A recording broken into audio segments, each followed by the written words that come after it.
La carta de Pablo a los Romanos.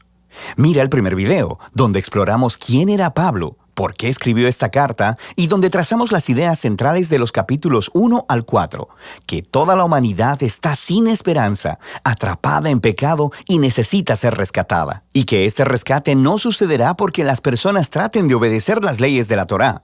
Más bien, el carácter recto de Dios lo movió a rescatar al mundo a través de la muerte y resurrección de Jesucristo, de modo que Él pudiera crear la familia de Abraham, multiétnica y basada en la fe, como su pueblo. Ahora, en los 3 movimientos restantes de la carta de Romanos, Pablo va a desarrollar todavía más ideas. Recuerda la exploración de Pablo de la justificación por la fe, que cuando las personas confían en que la muerte y resurrección de Cristo fue por ellos, se les da un nuevo estatus de rectitud delante de Dios. Son colocados en una nueva familia, el pueblo del pacto de Abraham, y se les da un nuevo futuro, la esperanza de una vida transformada. Ahora, Pablo quiere mostrar cómo esta realidad debería transformar cada parte de nuestra existencia, porque estar en esta familia significa ser parte de una nueva humanidad que Dios está creando a través de Jesús y el Espíritu. Así que Pablo regresa al primer personaje humano de la historia bíblica, Adán. Su nombre significa humanidad, y Adán, como toda la humanidad después de él, eligió el pecado y el egoísmo. Así que todos enfrentamos el juicio de Dios porque nos hacemos esclavos de la influencia del pecado, lo cual resulta en la muerte. Pero luego Pablo contrasta a Adán con Jesús, quien él dice que es el nuevo Adán, un humano que vivió en fiel obediencia a Dios, mostrada a través de su acto de amor sacrificial. Y ahora Jesús ofrece su vida como regalo a otros para que ellos puedan ser justificados delante de Dios. Así que Jesús se emerge como la cabeza de una nueva humanidad que está siendo transformada por este regalo, y esto lo lleva al capítulo 6. Pablo le recuerda a estos cristianos en Roma que elegir seguir a Jesús significa dejar su vieja humanidad en Adán y entrar a la nueva humanidad en Jesús, y que su bautismo fue un símbolo sagrado de esta transición. Su vieja humanidad murió con Jesús, y su nueva humanidad fue levantada con Él de entre los muertos. Así que cuando una persona confía en Jesús, su vida se une a la vida de Él, y lo que es cierto de Él, ahora es cierto también de ellos. Es cuando las personas aceptan su identidad como humanos en Jesús, que son liberados para convertirse en humanos verdaderos que realmente pueden amar a Dios y a su prójimo. Ahora, si crear esta humanidad siempre fue el propósito de Dios, pregunta Pablo en el capítulo 7, ¿cuál fue el punto de Dios entregando la ley, en hebreo la Torá, a Israel? Una nota al margen. Cuando Pablo utiliza esta palabra, ley, a veces él se refiere a la historia y el mensaje de los primeros 5 libros de la Biblia. Pero en otras ocasiones se está refiriendo más específicamente a los cientos de mandamientos dados a través de Moisés que se encuentran en la Torá. Aquí Pablo se está enfocando en el segundo significado. ¿Cuál era el propósito de todos esos mandamientos? Pablo dice que los mandamientos de la Torá eran buenos, que mostraban la voluntad de Dios sobre cómo Israel debía vivir. Pero si lees la historia de la Torá, verás que Israel desobedeció todos esos mandamientos. Entre más leyes recibieron, más reprodujeron el pecado de Adán y se rebelaron. Así que, aun cuando Dios le dio a su pueblo reglas morales específicas para obedecer, eso no arregló el problema del corazón pecaminoso del hombre. Paradójicamente, esas reglas hicieron a Israel todavía más culpable. Pero, dice Pablo, la paradoja es el punto. El objetivo de Dios era dejar muy claro que la maldad había secuestrado el corazón del hombre y que la Torá, por buena que sea, no podía hacer nada al respecto. Pero Pablo dice en el capítulo 8, la solución llegó en Jesús y el Espíritu. Y es así como los mandamientos de la Torá actuaron como una lupa, enfocaron el problema de la condición humana en un solo lugar, en el pueblo de Israel.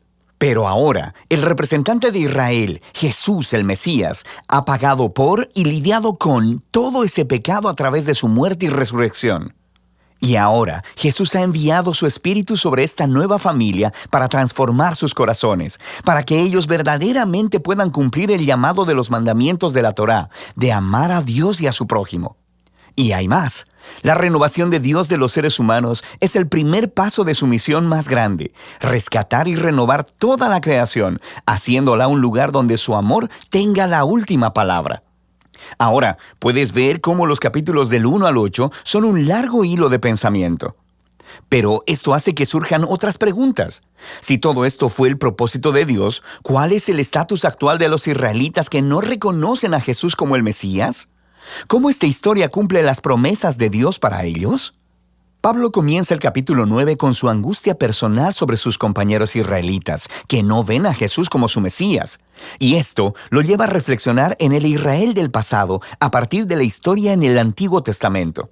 Y él nos recuerda que simplemente ser un israelita étnico, un descendiente físico de Abraham, nunca hizo de nadie automáticamente un miembro fiel de la familia del pacto. Pablo nos muestra cómo Dios siempre ha seleccionado a un subgrupo de la familia de Abraham para llevar la línea de la promesa.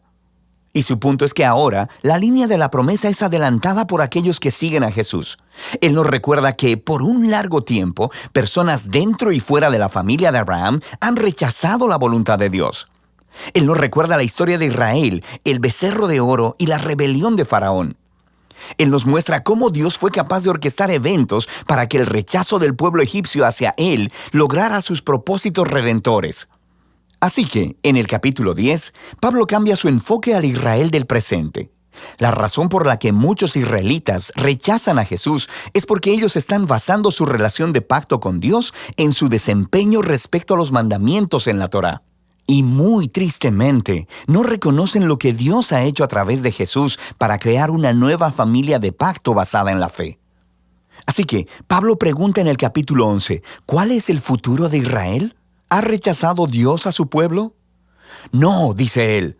Hay muchas personas judías, como yo mismo, que reconocemos a Jesús como nuestro Mesías, pero hay muchas que no. Pero Dios fue capaz de usar el rechazo de ellos para cumplir sus propios propósitos. Su rechazo causó que el evangelio se esparciera aún más rápido y más lejos dentro del mundo gentil, haciendo la familia de Abraham aún más grande y multiétnica. Pablo describe a la familia del pacto de Dios como un gran olivo y que los rechazadores de Jesús han sido arrancados, por así decirlo, y estos gentiles son como ramas salvajes que han sido injertadas en el árbol familiar. Sin embargo, dice Pablo, un día Jesús será reconocido por su propio pueblo. No nos ofrece detalles de cómo.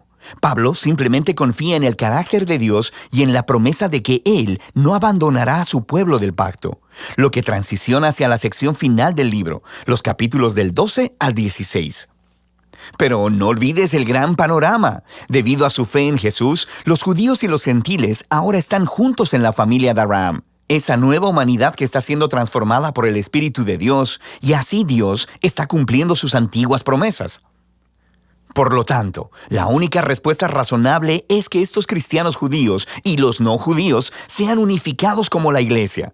Los capítulos del 12 al 13 nos muestran que esta unidad vendrá de un compromiso de amar y perdonarse los unos a los otros. El amor se pondrá de manifiesto cuando todos, usando sus diversos dones y talentos, se sirvan unos a otros en la iglesia. Y también significa humildad y perdón. Cuando estos grupos étnicos y culturas diferentes se unen en Jesús, el conflicto es inevitable.